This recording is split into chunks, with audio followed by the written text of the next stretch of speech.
കോഴിക്കോട് താമരശ്ശേരിയിൽ വ്യാപാരിയെ തടഞ്ഞു നിർത്തി മർദ്ദിച്ച് പണവും മൊബൈൽ ഫോണും കവർന്നു. ബൈക്കിലെത്തിയ രണ്ടംഗ സംഘമാണ് കവർച്ച നടത്തിയത്. പച്ചക്കറി വ്യാപാരം നടത്തുന്ന ഫെലിക്സ് രാജേഷിനെയാണ് തടഞ്ഞു നിർത്തി സംഘം കവർച്ച നടത്തിയത്. സംഭവത്തിൽ പോലീസ് അന്വേഷണം തുടങ്ങിയിട്ടുണ്ട്.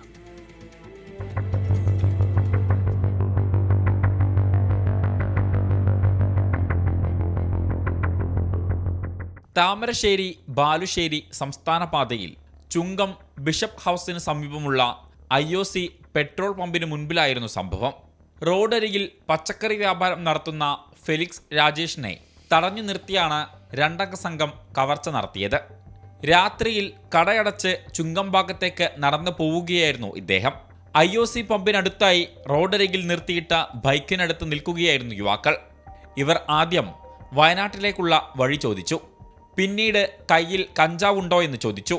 തുടർന്ന് ബലമായി പോക്കറ്റിലുണ്ടായിരുന്ന 20,000 രൂപയും 15,000 രൂപ വില വരുന്ന പുത്തൻ സാംസങ് മൊബൈൽ ഫോണും പിടിച്ചെടുത്ത് ബൈക്കിൽ രക്ഷപ്പെടുകയായിരുന്നു.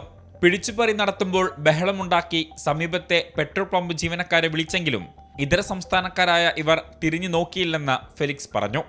സംഭവത്തിൽ കേസെടുത്ത പോലീസ് ഇന്നലെ രാത്രി മുതൽ തന്നെ പ്രതികളെ പിടികൂടാനായി സമീപത്തെ CCTVകൾ പരിശോധിച്ചു വരികയാണ്. ഏതാനും ദിവസങ്ങൾക്ക് മുൻപ് താമരശ്ശേരിയിൽ 3 ഇടങ്ങളിലായി 8 വീടുകളിലും 3 ഉന്തുവണ്ടികൾ കുത്തിത്തുറന്നും കവർച്ച നടത്തിയിരുന്നു. ഇതും കൂടാതെ പട്ടാപ്പകൽ ചുങ്കത്തെ ബാറ്ററി റിപ്പയർ കടയിൽ നിന്നും സ്കൂട്ടറിലെത്തിയ യുവാവ് 3 ബാറ്ററികൾ മോഷ്ടിച്ചിരുന്നു.